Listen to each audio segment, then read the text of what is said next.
Hello guys, so welcome. This is Caleb from SG Photography, and today's image is a recent project I worked with a very amazing model called Sundiata, and we worked on a project which is sort of like a personal thing I do almost every year. So it's the color people who I use like really colorful background and I shoot very vibrant people. So this is the color people 4.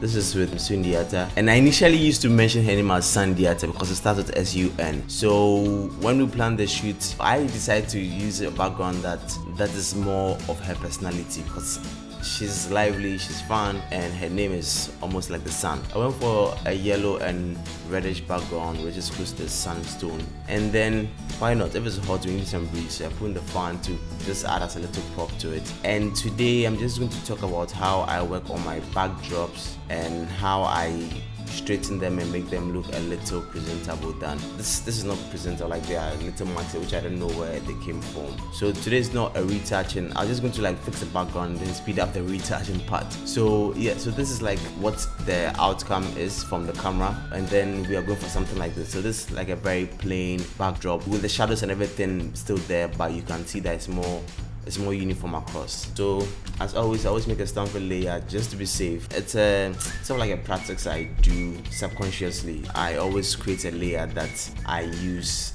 across. So with this, since it's a split backdrop or split color backdrop, I usually tend to find the part that saves me less work. So this part, for example, I could work around this part and have no headaches. So I just put it around here. So I divide the two together, and I like working non-destructive. So when non-destructive means that I can always go back to it and make changes to it. It's a good practice. It's something I do always because I used to work in advertising, and with clients, there's always clients coming back to say, I need this change, I need this change, I need this change. So I picked up that practice from there, where I always work with a layer that I could always go back to and say, okay, you wanted this before, okay, that's it how we used to do it before.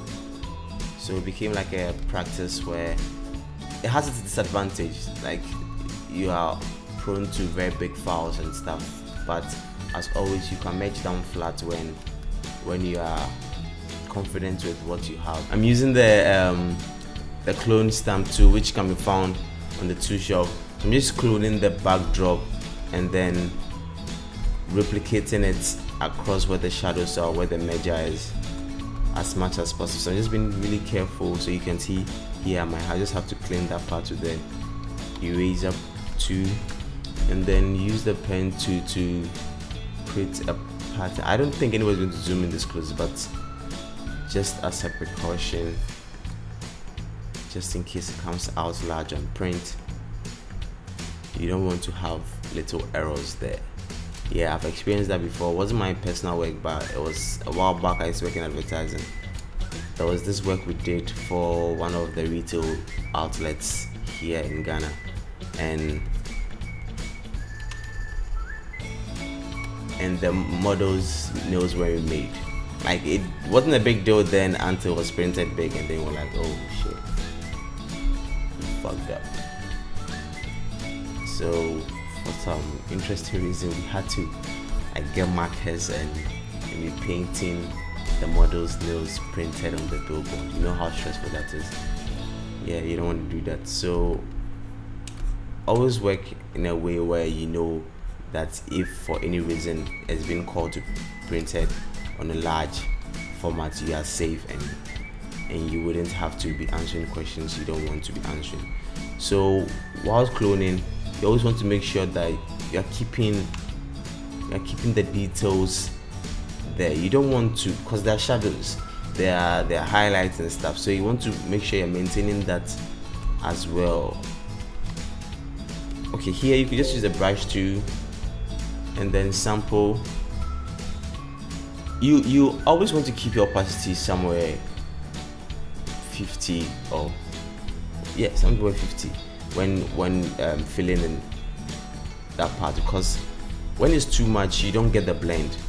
So this one you can sample from the dark part a little bit, then you can sample from the light part a little bit, and then you get that blend happening. It's sort of like 2D artists when they are painting. You want to get the blend so it feels and it looks more natural. It doesn't look artificial. I noticed that with a lot of like makeups and retouch and stuff, where like it loses its originality because nobody thought about blending it with the natural part of it. And I said today's not a retouch class, so I wouldn't say anything about retouching, but I just want to like talk about that as well, since blending came up.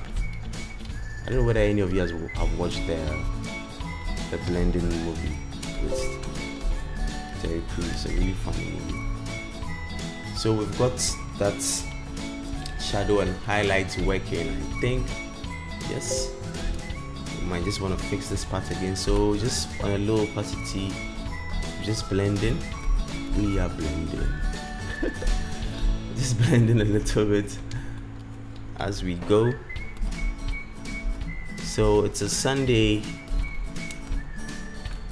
and I'm supposed to be doing logo designs for a client, but I am not so much in a mood for that, so I said, oh, why not, let me just record a tutorial then, because everybody's gone to church, it's quiet and my dogs are behaving, so remember to save as you go. So at this moment I'm just trying to keep the details intact, so not losing my shadows, just cloning across, taking out that, because who likes that? Nobody. Okay, so I'm not cloning well. Good. Okay, so just sample a little bit. I just want to sample where the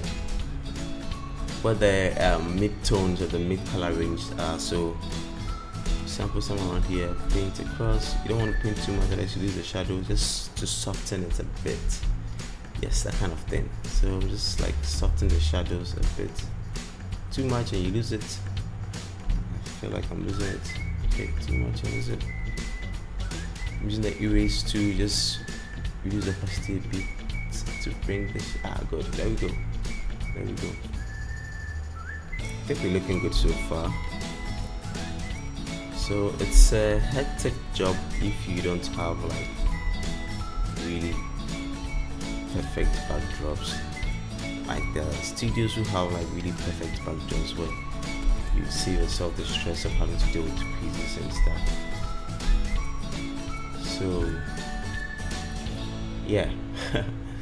So this is just like alternative and improvising for perfection. So just wanna paint this a little bit, throwing some little highlights to brighten it up.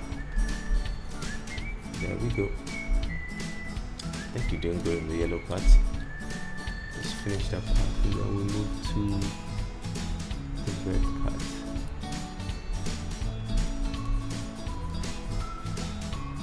Okay.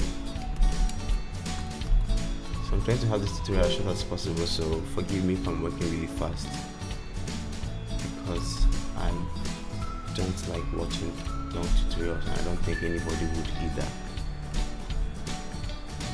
So there we go. Let's just fix this while we are here. Take out that. There you go. So we just don't forget it. We're doing good so far. Should be there. And you know, there's no really upward perfection, like pixel by pixel perfection, because to be honest, like nobody's going to see that again unless you are putting like on a really huge billboard. But then again, like pixel perfection is not like a pixel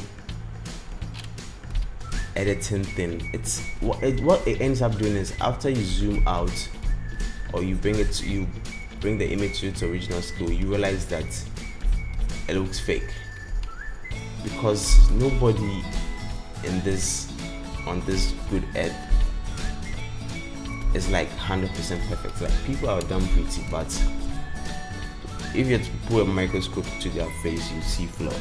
Yeah, exactly. So you don't want to do that. Oh, okay. You don't want to do that kind of perfection. And I learned that when I used to do, well, I still do, doing 3D. It's easier to like render something really perfect. Like rendering a scene, it's very easy to render something really perfect. But like nature is not perfect. Yeah, exactly. So during the polishing part, I don't have a name for it. Yeah, so I'm just gonna call it the polishing part for now. During that part, I ended up painting over the white of the fan. So we might just want to clean that part a bit. Maybe increase capacity a bit so it saves me time. So just something around that side. Yes, that should do. Let's go back and see. Yes, that should do. Just want to fix this part a bit.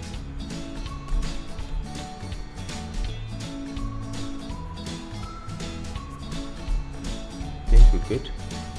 Okay, now we'll come to the red side, which is much easier, I think. Yeah, so let's just look at what we've been doing so far.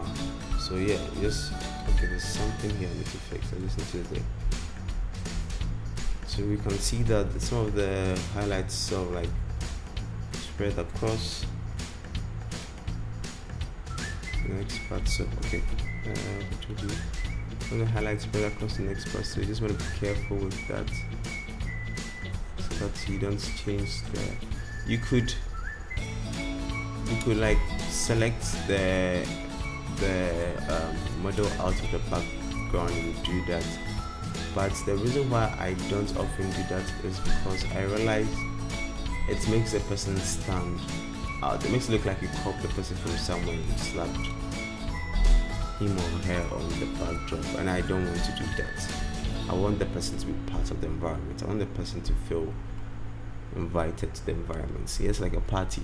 Yeah, you don't want to be the one standing outside with no friends. Yeah, so that's like I keep coming back to it because I feel like it's not good enough.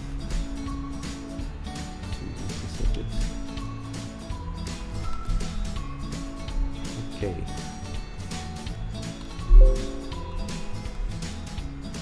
that has it. Now you can go to red, and then similar. I think the red is like really perfect. It's like less clothing, but what you want to keep in mind is that there are shades, like there are shades coming down. So it's lighter here, it's darker here because her shadow casts here. And okay, so I shot this image with two octaboxes, one in a 140 centimeter, which is almost broken, and then the one in a 120 centimeter octabox. So I used two lights, the Jimbei AG600 and then the Godox TC300. With the Godox on the sleeve, sorry. So you can notice that there's shadow casting behind, which is a good thing because without that, it makes the person float. Shadows make you become part of the environment, and at the same time, it creates like a gradation of color. So you might want to keep that in mind when painting. So what you're going to do, sample from the top, bring it down, sample from the base, bring it up so it blends in the middle. You see that that's a trick. Stuff like blending stuff. We are blending. Anytime you're doing this, you can just be singing that song. I think it's a good thing to do. It's healthy by doctor's prescription. So yes, we should be done with this really soon. Some little creases here. So I personally really love color. I love working with color. It's more like my personality. Because I like colored socks. I like colored stuff. I like to look happy. And colors make me happy. So I usually just move that straight into my artworks and my pictures. I'm a colorful person. When I am happy, sometimes I'm sad, which is fine for every human being. And you don't want to be always happy. You look like a clown. I'm just joking, you can be always happy. Okay, so should be good here. Again, we have some shadows falling on the back. It's fine. So this is where we came from, this is where we are now. Like pretty easy stuff, but big game changes. Yeah, so we're good. So I'm just going to like speed up the retouch process like really fast. And today we are not like retouching a dark skinned person. Today it's not like a light skinned person.